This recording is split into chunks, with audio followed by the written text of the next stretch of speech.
Susan R. Madsen, today's guest, is an endowed leadership professor at Utah State University and the founding director of the Utah Women in Leadership Project. She is publishing a series of reports on sexism in the workplace that is attracting international attention. She'll also share insights on her superpowers, a sense of purpose, stamina, and courage. I'm your host, Devin Thorpe. Welcome to the Superpowers for Good show. Susan, thank you so much for joining me for this important conversation. I'm so excited to talk to you about this stuff. Well, I'm excited to be on this podcast as well. Thanks for the invitation. Well, Susan, let's start with a topic that you just did. Your group just did some important research on poverty among women in Utah. And this is a national problem, but you focus on Utah. It said nearly 47% of female-headed households are living below the poverty line in Utah, households with children. It shocked me that it was that high. What do you take from that? What do we need to do? Well, in general, when we look at the national, women tend to live in poverty much more than men, especially single mothers. And actually in Utah, in the state of Utah, we actually do better than most states. We are some rankings say we're second to the best, some of 5. Yet, even with those statistics, actually, the statistic is a little different than what you said because we've made more progress. But still, if you're a single mother and you have kids that are 5 years old and younger in your home, about 37% of women in Utah, and I would say in other states even more, live below the poverty line. And if you have kids, if you're a single mom and you have kids 18 and under, it's still 27%. I mean, in general. So that's a lot. That's, even though we in Utah are doing slightly, better than the nation, that's thousands and thousands of women and families that are being impacted. And we're, like I said, a better state, but some states are really struggling, and you would see half of women, if you happen to be, a single mother with young kids, you're going to be struggling. And of course, the whole thing with trying to work as a single mother, maybe not having the education you need. And then here's the big topic around the United States, childcare. It's so expensive. Yeah. And childcare is quite the issue to research, Devin. I can only imagine. It's been a while since I had to worry about childcare. My son is almost older than I am. No, he's 32.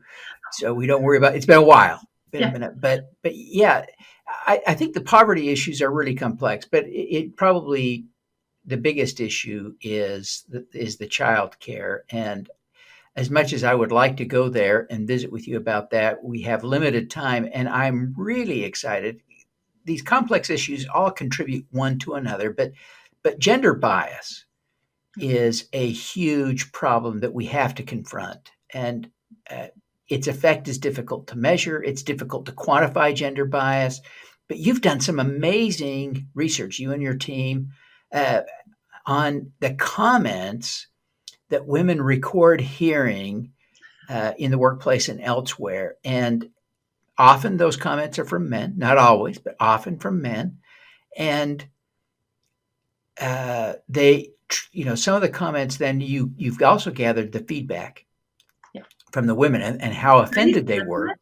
It's and the really hard thing for me as I read through these reports was resonating with things I have done and said to women and realizing how hurtful it was.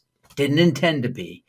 But this is a universal problem. You focused on Utah, but I look at Governor Cuomo being ousted because of these kinds of issues in New York and realize this is a huge national problem. To talk a little bit about, give us some examples and what are some of the key takeaways you think we ought to be learning from this research you're doing? Thank you. That's a great question. I've been talking to lots of media about this, and it's so fascinating. So in terms of gender bias in general, there's so many things in research that we're looking at. But we at the Utah Women in Leadership Project, I do global work and national work, but I really am focused a lot, especially during COVID, because I'm not traveling as much, on Utah specifically. And what we did about a year ago was collect, and I thought, oh, we'll get 100 women participating, 200. Well, about 1,000 Utah women answered our survey, and they gave more than one example. So overall, we had to kind of throw a few things out, but overall, we collected 1,750 sexist comments. Devin, isn't that crazy? And Oh my so gosh. what we did was to put them, we thought we were going to do just one, what we call research and policy briefs, but no. We can't even share the experiences unless we did more. So we did one to set the stage in four main categories. And the latest one, we still have two more to release. So we'll have a set of five. And they are really interesting. All of them are interesting. We did the first one on equity issues and perceptions of inequality. We did and that one, the wage gap. That's an interesting one for the wage gap. This one that we just did was objectification, and many are just shocked by this one. My team, we're almost ready to launch the third one, which is on stereotypes.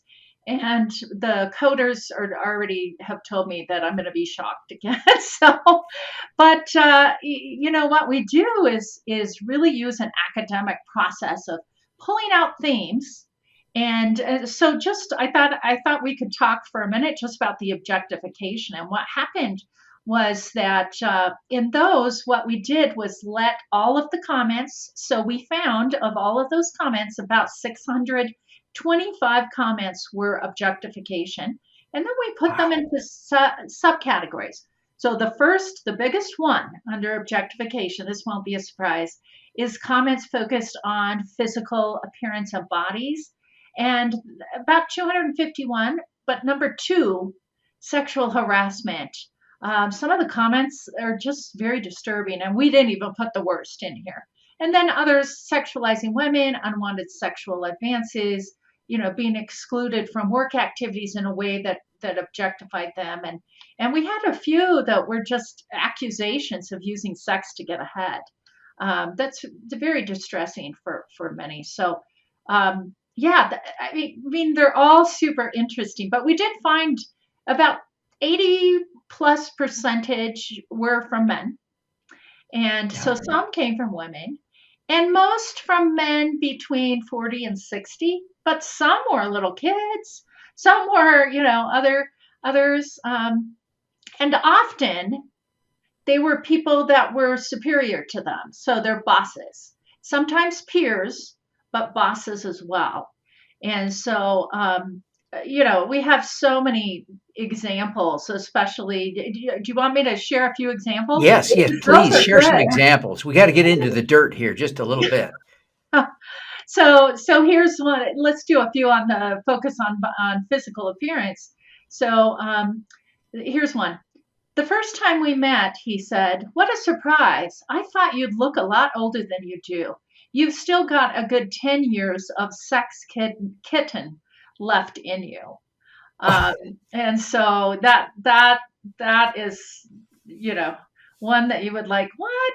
You know, um, Yeah, so that one is crazy. So, and just even, and here's one that some people may say, well, this one's not a big deal. However, I would argue against that. A manager said, "How do you keep that slim figure?"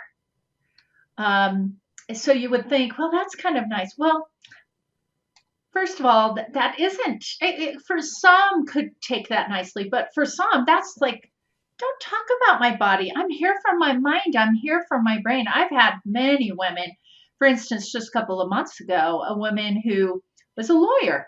She walked into a room. She's the only woman. A couple of the men said, "Oh, you're so beautiful today," or this and that.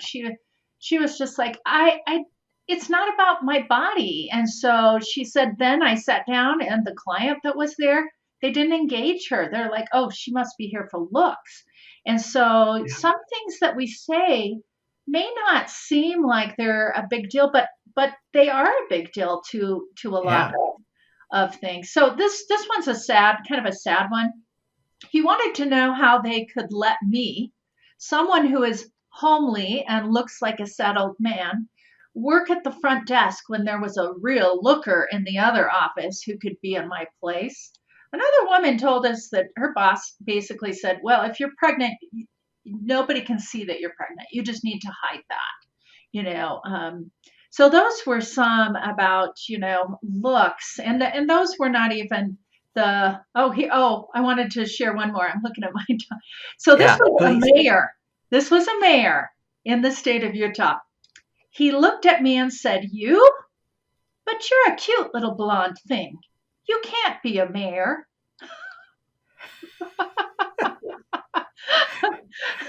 Uh, so, so yeah, some of this is trying to like they probably didn't think this person like that was a big deal because he was given a compliment. yeah, Actually, that is not that is a big deal, and that's something you just shouldn't be talking about. Talking yeah. about I, or oh I think we have, men, especially men, over 40, who weren't raised with the same, with the contemporary mores of the office when secretaries were to be chased around a desk. I mean, it's that, I'm old enough to remember when that's kind of what the expectation was.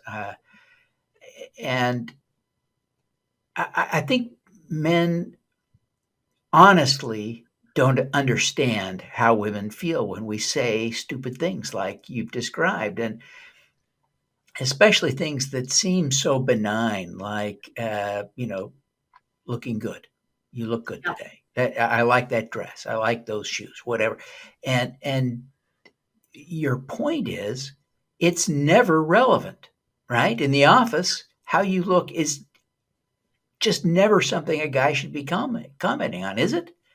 It really isn't. It's interesting because we have to look. Men kind of struggle if they've been in certain environments, but we all need to think more just about how to be, more respectful for everybody. And around the country and in Utah, I'll have to say that our rates of sexual assault and domestic violence are really high. And in fact, 1 in 6 women will have experienced sexual rape in the state. And you don't know when someone's affected with such trauma. I was raised with 6 brothers, so some things I'm like, ugh, stupid. They're not going to Yeah. impact me as deeply, but we just don't know. But Devin, let me share one that gives your listeners just a little bit more depth. Here's one. A male colleague told me those jeans look good. They'd look better draped over my dresser. Yeah. So these are not all just calm Yeah. comments, right? Yes. Some of them are really kind of disgusting, and we did not even put the real disgusting ones, on here. But I'll share Yeah. one. I don't know if it's okay to share this. You can cut it out if you don't want it. Yeah. But while I was at a speaking event where I was about to present, the host was having issues with the mic. I went to help fix it and had to have my head below the podium. And he said, while you're down there, so, of course, it totally disgusted Oh, her, and yeah. it would disgust most people. But so some of these are, and there's many other examples. And like I said, we didn't even put the worst of them on there. So Yeah. what we Good. know is those slight comments, even like, oh, if you continue to talk about looks when women are really needing to be taken seriously, that impacts confidence. It impacts the environment. It impacts how people respect each other, or respect the women at the table, and outright, you know, sometimes we're just outright excluded. They impact our career development and trajectory. And with this talent shortage, it Yeah. absolutely impacts that culture, whether a woman is going to stay or just absolutely leave. In fact, one of the people, you might remember that from reading the report, she was so thrown off. They were just in shock at some of these Yeah. comments that she didn't know what to say. In fact, a lot of people, that's how they responded. And she left and she never came back. She just quit. She didn't even quit. Yeah. She just could Just not left. even Yeah. think about even going back because she was so humiliated in what Yeah. happened. And that's what we heard in a lot of situations that they were just humiliated. Some are like, but or disgusted, but and some they go on and maybe they not don't affect every part of their life, but they've had that experience that just feels disrespectful to them. So we did Yeah. gather how they responded, right? Yes. And so many of them just walked away. They were shocked. They had no response. They were thinking they should have said things. And many did have a direct response and sometimes emotional, like just shut up or stop doing that. Yeah. However, what we found was some of the best responses when they decided to educate. And what I love about this is for male allies especially, or men that really have some good intentions. For instance, maybe they comment, you look so, because they're used to doing that with their spouse. They're used to Right. saying, here's my beautiful wife, here's this. So they think that's good. But having a woman just pull him, let's say, aside after the meeting and saying, you know what, I know you really want to respect people and I know you have a good heart. Let me tell you what that comment to me or my peer really felt like, because I don't think you intended that. And I've had men tell me that women have done that and they're like, wow, I didn't realize that. So obviously some of Yeah. these they did realize it, right? Oh, sure. Sure.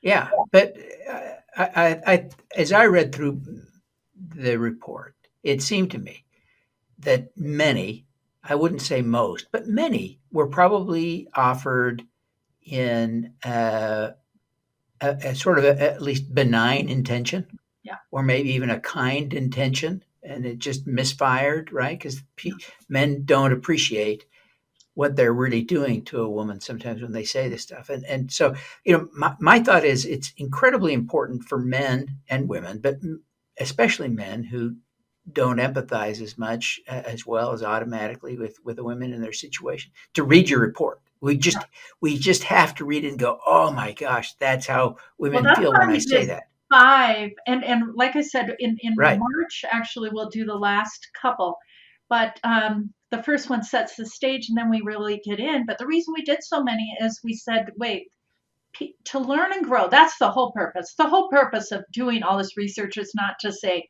"Oh, men are bad," or anything. I mean, the whole Yeah. purpose is, let's learn. Women, let's learn and be ready for responses. Men, let's all just kind of help each other learn and grow. So especially when we get all the package of 5 done, I think this would be fabulous for people in their companies, in their groups, spouses. In fact, I'm teaching Yeah. an executive MBA class right now, and have them make a goal, and a couple of the men are them and their spouses are reading them together and really talking about that. And so my hope is that they will be used as tools to, first of all, some entertainment, like, do people really say that? Yeah. But Yeah. also for me and you, no matter if we experience this or not, we need tools to be better allies, to Yeah. help us. Sometimes you can deflect or say, for instance, let me give you one quick example. I've been in a few meetings. I don't know if you've read my Forbes piece on calling women girls and that whole thing and what that does. But I've been in meetings where more men are at the meetings and they'll say, "Well, the girls in the front office," and I'll say, "Well, are you boys going to," I just Yeah. put, and then I smirk. I'm like, Yeah. I just want them to hear that. And Yeah. then they smile. And it's not that I slapped their wrist, but I made a point and with some humor to teach. That's my hope that it taught Yeah. them. Yeah. Well, Susan, I want to talk to you for like 90 more minutes. I know you've got to go be on live television in a minute, and I'm so grateful that you squeezed me in before that. But before we go, I wonder if you would just tell everyone, what is your superpower? Oh, I think my superpower has got to be, well, my passion about the topic of strengthening the impact of girls and women in Utah and also worldwide. I am deeply, my purpose. My purpose is so strong, but I would add with that, I am I have a lot of stamina to do a lot of work.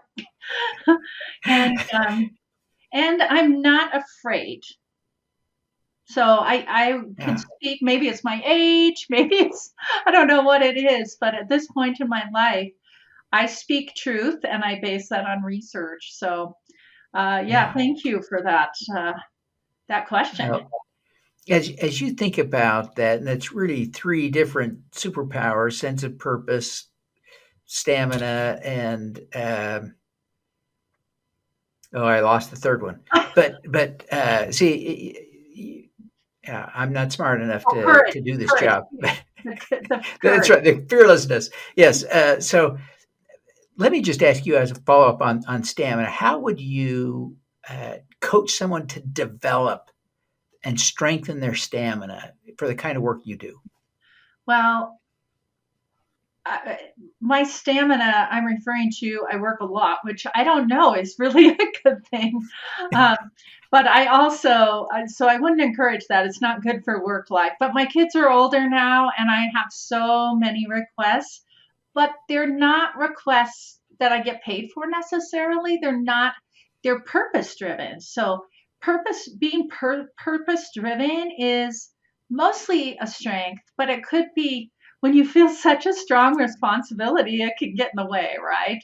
Yeah, With things. So I would just say, if you really seek for, and I work with women on this all the time because what we know from the research is when women feel called or feel this purpose to lead, whether they want to or not, they'll lean in, they'll step forward, and they'll use their voice and really, lead in ways that are not comfortable. Let's just put it that way. And yeah, sometimes we as I- women like to stay in our comfort zone. But true learning and true purpose will take us out, and getting comfortable with being uncomfortable is power. So I talk about purpose all the time, finding all of us are, you know, I believe in God, and many people do, but even if we don't, I mean, we can feel that calling or purpose that we're made to do certain things. And each of us is so unique. When you study neuroscience and the brain, we each have unique, distinct gifts and strengths, and so many places to use those in this world for good, right? So yeah, I really do encourage people to seek for purpose, and that takes some understanding our strengths, understanding our gifts, understanding what our heart tells us, the head, heart, and hands, right? What right, right. makes our head like, what do we love thinking about first thing in the morning? And what makes our heart leap? And what do we want to do? What does all that together make us want to do? Paying attention to that is key. Journaling, even this research still says journaling by hand. There's something about writing that's powerful. Typing good Yeah, too, but yeah, um, really doing some self-reflection on what do we want our life to be, and how can I engage and use my gifts and strengths to make a difference in my workplace, in my community, running for public office, um, you know, taking on an issue at the legislature, whatever it is, yeah. and then we just move forward and go for it. Fantastic. Well, I'm so anxious because I know you've got to go do television, and I'm thrilled that you're here. Um, Thank you so much for sharing your insights. Tell people before you go how they can find your reports on the comments and make. Thank you. So for the Utah Women in Leadership Project, utwomen.org. And it really, I have many people on my get my monthly newsletter like you. And I have many people outside of Utah get that, and even internationally, because we have so many resources as well for people in Utah and people outside of Utah. So utwomen.org, and you can find my information there as well. Fantastic. Well, thank you so much for being with us. We wish Thank you you. every success in the great work you're doing. Thank you for being here. Thanks so much. I appreciate the invitation. All righty, let's do some good. Thank you for tuning in to the Superpowers for Good show. Twice each week, we host changemakers who share their impact, insights, and superpowers. Don't miss another episode. Subscribe today at superpowersforgood.com. That's superpowers, 4, good.com. Be super empowered. Get your copy of the book, Superpowers for Good, as an ebook, audiobook, paperback, or hardcover edition via your favorite online retailer. Interested in having me speak to your company, organization, or association? Visit devonthorpe.com. Then let's talk. Now, keep using your superpowers for good. Together, we can reverse climate change, improve global health, and eradicate poverty.